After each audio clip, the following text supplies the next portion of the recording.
Kan? Ada orang dia bawa rumah Allah, datang kuliah, datang mengaji. Dia mampu. Tak? Alhamdulillah. Tapi ada orang, tuan-tuan, saya cerita, saya pergi Palestin baru ni. Dia pakai baju simple ya. Kita sebut biar benda yang baik ni biar orang tahu. Ini dipancar seluruh Malaysia, tuan-tuan, satu dunia melalui YouTube. Tuan-tuan jangan susah hati. YouTube keluar satu dunia. Saya pergi, tuan-tuan, ada seorang tu pakai baju simple lah. Baju tu RM50 lebih, saya tahulah. Sebab saya duk beli baju tu. Dia dengan anak dia, isteri dia. Dia pergi Palestin. Dia pergi, tuan-tuan, masuk daripada Jordan, terus ke bawah sampai Nazaret, tempat Nabi Yahya memandikan Nabi Isa. Kemudian pergi Ramallah, terus pergi ke Tel Aviv. Kami 4 hari aja. Dia semua. Dia orang beritahu, ustaz, yang duduk depan tu Datuk Ali. Saya sebut Datuk Ali. Betul ke Datuk? Nampak simple lah. Ustaz, rumah dia 14 juta. Tuan-tuan, rumah kita 100,000 belagak nak mampu. Masjid pun tak datang. Rumah dia 14 juta. Biar Datuk Ali dengar. Meja makan dia 300,000. Yang ni RM69. Tesco. Sama dengan rumah saya. Meja makan 300,000. Rumah dia banyak bilik. Nak jumpa dengan pembantu rumah, kena pakai telefon. Cari tak jumpa. Isteri dia kadang-kadang kena pakai telefon. Kena bawa telefon. Punya dahsyatnya. Dia pergi, tuan-tuan, dia bawa cash $32. $32,000. Tuan-tuan, kali berapa? Kali 4 lah. 140,000. Dia bagi ke anak Palestin. Masya Allah. Dalam hati, lepaslah kat aku sikit menjadilah kan. Dia tak bagi ni, dia bagi semua. Dia bagi ni. Tengok, saya tengok, ya Allah. Bukan sikit, tuan-tuan. $32,000. Kami pergi tempat satu, anak yatim. Anak yatim Palestin ni hebat. Dia orang beratur semua. Saya keluarkan coklat, tuan-tuan. Bagi 2. Anak Palestin ni ambil. Khalas. Kata, sudah. Hadha li akhi. Yang satu ni untuk kawan aku. Saya bagi 2. Dia kata 1 cukup, 1 lagi kawan aku. Tuan-tuan, sedangkan 2 ni untuk dia, 2 ni kawan dia pula. Tapi dia tak nak ambil. 1 lagi kawan aku, sebab aku dah dapat 1. Saya kata, ya Allah, kami bagi sebungkus ni. Dia tak mau ambil, tak banyak. Dia tak banyak, kecil dia tak bagi lagi. Masya Allah. Saya bukan Mahat Tafiz juga. Orang bagi 2 coklat, dia buat apa? Dia buat, ada lagi tak? Allahu Akbar. Tu orang Palestin, tuan-tuan, dididik. Kami pergi Hebron. Yang ni paling tahu. Sebab tu tuan-tuan kena pergi tengok tempat ni. Kami pergi Hebron, tuan-tuan. Dia orang bagi tahu, jangan bagi apa dekat budak Palestin. Saya pun heran, kenapa? Rupa-rupanya, tuan-tuan, bila kami naik bas, mereka tahan bas budak-budak. Tak bagi kami jalan. Kalau saya kata, apa yang ada, keluarkan bagi. Bagi, tuan-tuan, kacang. Dapat berebut, bertumbuk depan bas. Berebut nak makan kacang. Saya naik, saya beritahu sekilas, tuan-tuan tengok, kita makan pun lebih. Dia orang dapat kacang, berebut. Menangis satu bas. Tuan-tuan, zuhud ada harta. Ingat Allah, bang. Itu tanda zuhud. Kita ada rumah. Rumah kita, tuan-tuan, kalau tuan-tuan pergi Pulau Pinang, tuan-tuan tanya Haji Musni. Haji Musni, dia beli rumah, dia wakaf. Dia beli rumah, dia wakaf. Untuk Mahat Tafiz. Di antara dari Seberang Jaya, di Kepala Batas, Tasik Gulugot. Dia wakaf semua. Allahu Akbar, hebat orang ni. Orang tu simple lah, tapi jutawan. Bang, duit banyak, ingat Allah, itu zuhud. Ini kadang-kadang Allahu Akbar, zuhud. Dia duit pun tak ada. Zuhud. Zuhud apa? Tu kedekut. Kan? Duit ada. Tabung masjid masuk. Tarik. Bubuh. Bubuh, tuan-tuan. Allahu Akbar. Dia tengok-tengok. RM50. Ada orang isap rokok, tuan-tuan. Sehari sekotak. Lah, rokok akan naik sebab GST naik. Tak boleh sebut, tuan-tuan. Bahaya. Kena tangkap. Ya, rokok akan naik. Tuan-tuan beli rokok. Rokok. 1 kotak RM10. Datang masjid, tuan-tuan. Seminggu, tuan-tuan, isap rokok hampir RM70. Datang rumah Allah, bubuh RM1 dah. Kedekut sungguhlah. Kan? Apa salahnya bubuh RM50? Betul tak? Ada orang bubuh pun tidak. Tabung lalu, pejam mata siap. Lepas dah. Bang, zuhud ingat Allah. Duit yang kita guna untuk mazratul akhirah, kita nak zuhud. Baju boleh beli elok, beli elok, tak salah, tak salah. Datang rumah Allah, baju elok. Tengok ni, mahal, ku murah ya. Haram main, yang ni haram jadah.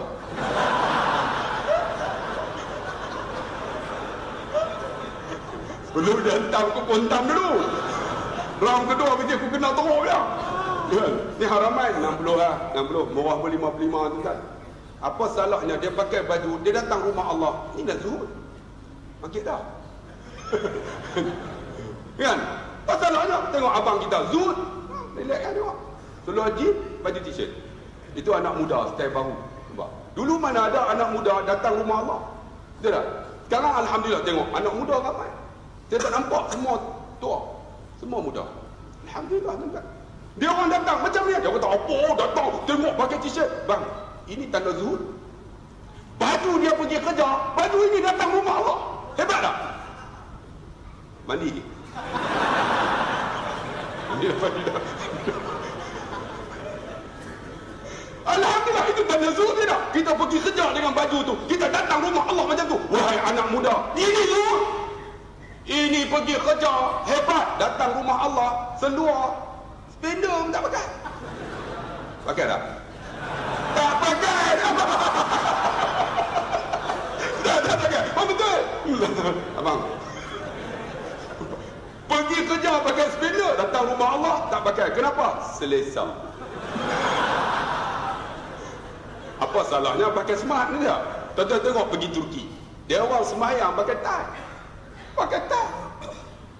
Pakai tie, spender tak pakai. Sama panjang lah tuan-tuan. Aku mampu dah tuan-tuan. Bang, tanda zuhud bang. Zuhud ni kita ingat Allah. Kan? Kita ada rumah ingat Allah. Kita ada isteri ingat Allah. Ada anak ingat Allah. Bawa datang rumah Allah. Isteri datang bawa rumah Allah. Allah Akbar. Lagi apa? Mematikan. Harta kamu mematikan. Tapi ubatnya ialah zakat dan sedekah. Saya datang sini tuan-tuan daripada Pulau Pinang. Bertolak tadi pukul 12. Saya tak laju tuan-tuan, 18 ya. Tak tahulah, 18 nak sampai sini, 6.30 ni sampai. Tak berhenti terus. Isteri saya tidur. Kata, letih bang, tak apalah aku bawa. Sebelum pukul 12, ada seorang hamba Allah datang. Bawa duit makcik ni. Ustaz, saya nak bagi duit ni 6,000 lebih. Saya kata duit ni untuk apa? Ini fidyah suami saya tinggal puasa.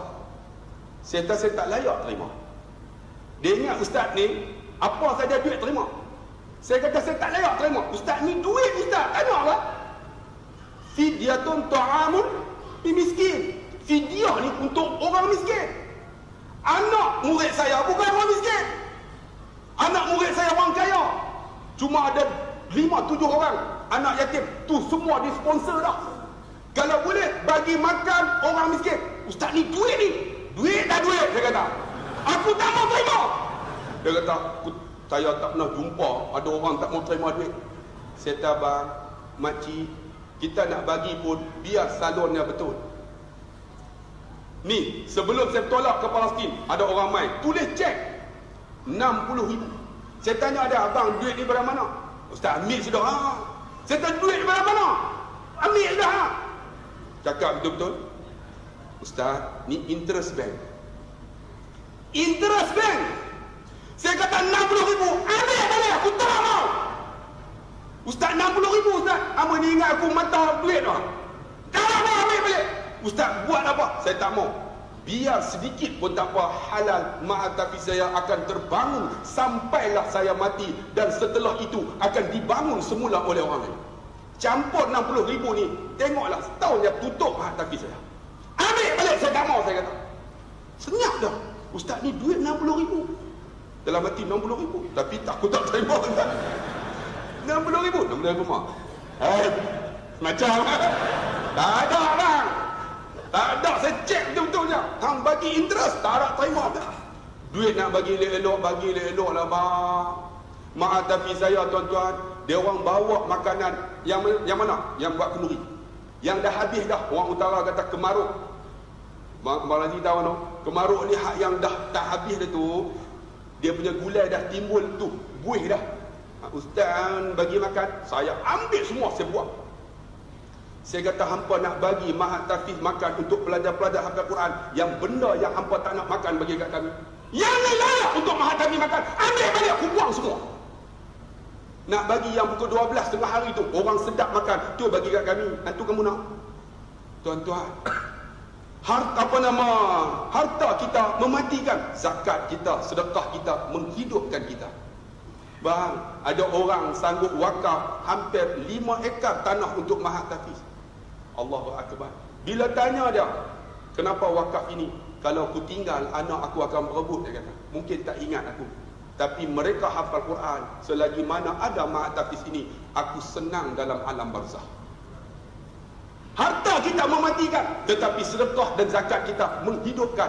Seperti saya sebut tadi ni, kipas lembab. Dia pusing ni. Bukan senang kipas ni nak dimatikan. Sebab motor dia mahal. 50,000. Orang bagi cek 50,000 bang.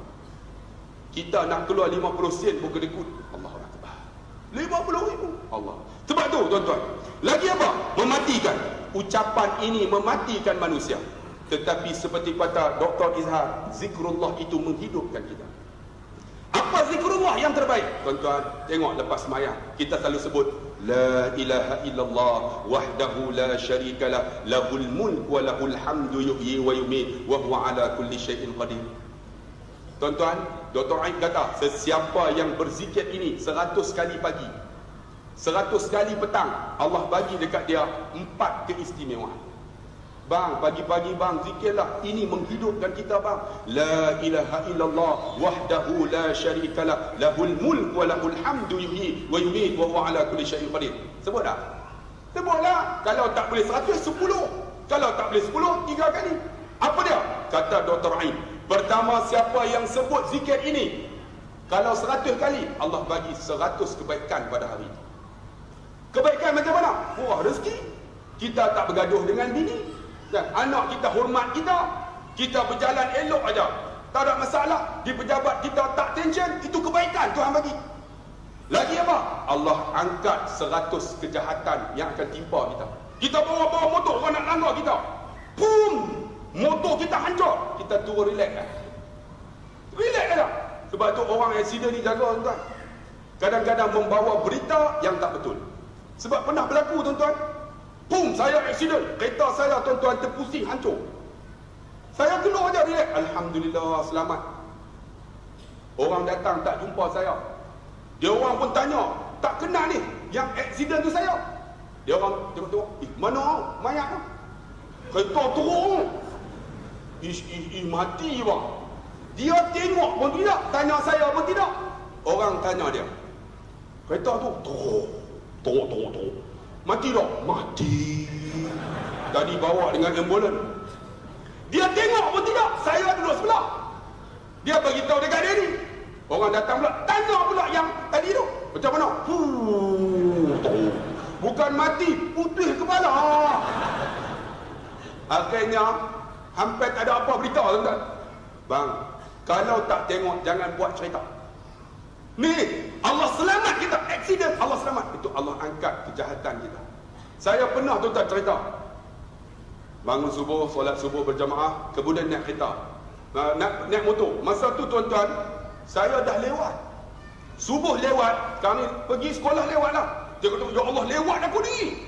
Mesti sampai lewat. Bila sampai lewat, punch card merah.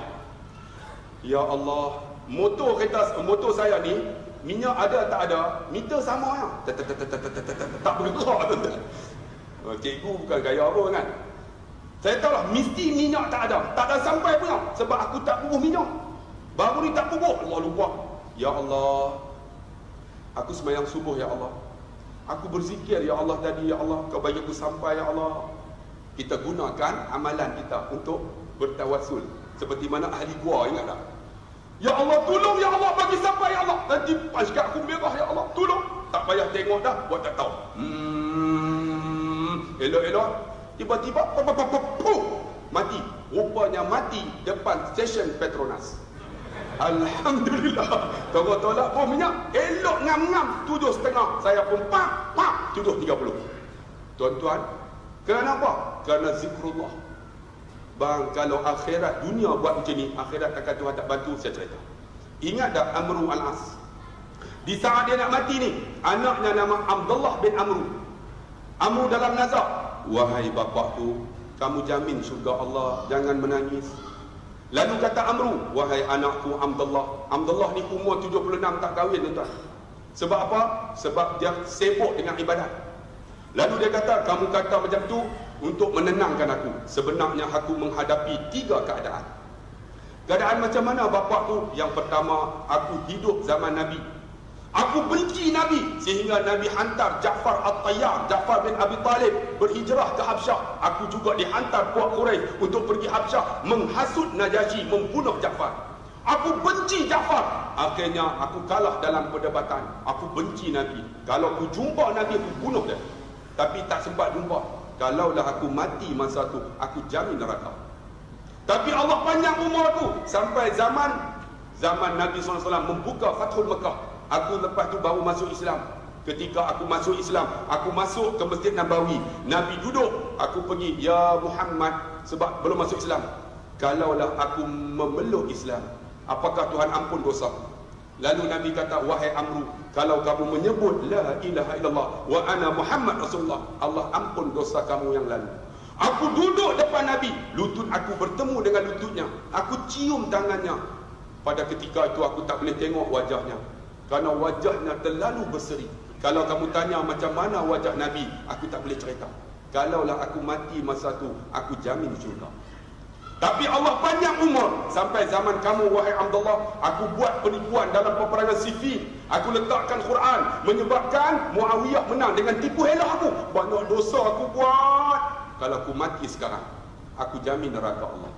Tapi wahai anakku, yang ada pada diriku hanyalah kalimah la ilaha illallah. Bila dia sebut kalimah la ilaha illallah, tiba-tiba tangannya menggenggam. Ketika tangannya genggam, ketika itu dia sebut la ilaha illallah, Allah ambil nyawa dia. Amru mati menyebut la ilaha illallah dengan tangan genggam. Lalu anaknya Abdullah mandikan jenazah bapa dia Amru.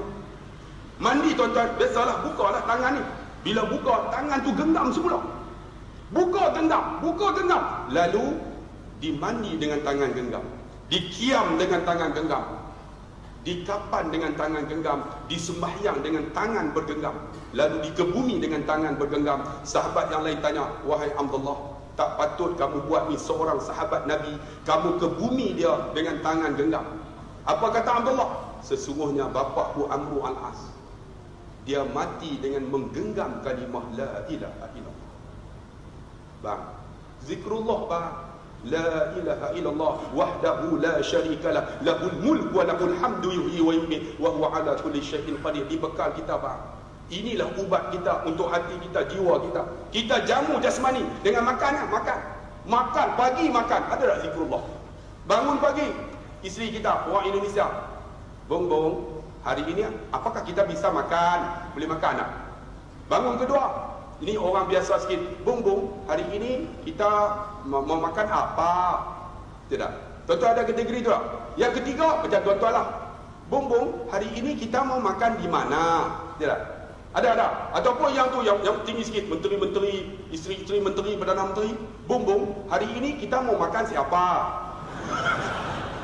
Itu kategori makan lah. Kalau yang tu jasmani kita, bang, hati kita zikrullah bang. Zikrullah, ini dia. Zikrullahnya apa? Dia angkat kejahatan kita 100. Lagi apa? Seperti mana pahala memerdekakan 10 hamba. Tu la ilaha illallah tu. Lagi apa? Allahu akbar. Allah jauhkan dia yang keempat, gangguan jin. Gangguan jin daripada pagi sampai petang. Bang, zikrullah bang, hidupkan kita. Tuan-tuan, mulut berbicara mematikan kita, tapi menghidupkan kita zikrullah. Zikrullah apa lagi? Tuan-tuan duk dengar ni, hati tu mainlah. La ilaha illallah, la ilaha illallah, hati mainlah. Kan hati la ilaha illallah, la ilaha illallah, bukan la ilaha illallah. La ilaha illallah. Ini banyak orang la ilaha illallah, afdalul zikri fa'lam anna qala la ilaha illallah. Kan kita buat tahlil, Maka kita apa? La ilaha illallah, la ilaha illallah, la ilaha illallah, la ilaha illallah. Lepas tu Tok Imam dah 20. Allah. Kita la ilaha illallah. 40 Pak Imam. Allah. Dah jadi bunyi. Tu zikir apa? Biar lambat selamat. La ilaha illallah, la ilaha illallah. Ataupun buat lagu. La ilaha illallah, la ilaha illallah, la ilaha illallah, la ilaha illallah. Sedap kan? Inilah illallah. Orang dengar. Zikrullah. Ingat, ala bizikrillah tatma'innul qulub. Zikir itu lembut hati, makanan hati kita bang. Jasmani bagi makan, jasmani jogging, jasmani buat semua. Tapi rohani kita ada tak? Bang, zikir itu menghidupkan jasmani rohani kita. Zikrullah, la ilaha illallah. Lagi apa? La ilaha illallah.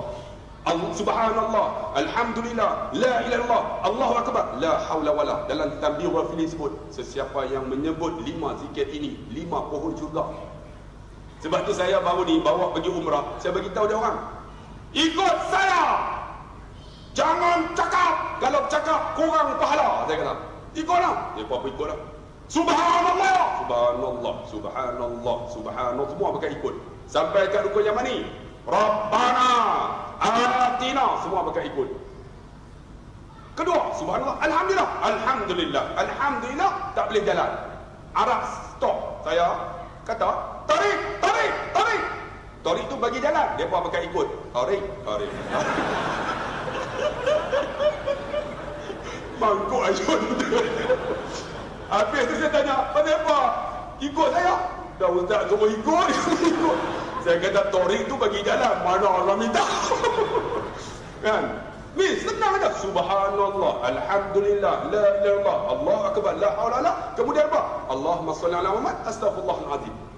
Kemudian doa, Allahu akbar. Tuan-tuan, bila itu zikir kita, cuba bayang, kalaulah sambil tawaf itu 1000 kali kita sebut, tidakkah 1000 pokok di syurga Allah? Tapi ada orang tawaf, sambil tawaf, relax, tak pergi mahkamah. Boleh, oh tengok Tok Arab tu segoknya. Apa salahnya zikrullah? Tidak. Ni tuan-tuan duk dengar ceramah ni, hati tu main. Subhanallah, subhan. Nabi kata apa? Kalimatani, 2 kalimah dia dah. Khafifatani ala lisan, mudah disebut. Wa sakhilatani fil mizan, berat timbangan. Wa habibatani ila rahman, Allah suka. Apa dia? Subhanallah wa bihamdi, subhanallah al-azim, subhanallahil azim, subhanallah wa bihamdi. Ataupun subhanallahil azimi wa bihamdi. Apa salahnya tuan-tuan duk dengar ni? Subhanallahil azim, subhanallah wa bihamdi. Allah suka kat kita bang. Tuan-tuan nak bagi orang suka, susah, biar Allah suka. Allah suka, suami suka. Suami suka, isteri suka. Orang suka, Allah suka. Kita fikir apa Allah suka? Tuan-tuan, subhanallahil azim, subhanallah wa bihamdi. Sebab tu la ilaha illallah ini, dia kata apa? Laqinu mautakum bi la ilaha illallah. Ajarkan orang nak mati dengan la ilaha illallah. Sebab apa? Sebab zikir yang lain tak boleh sebut masa mati.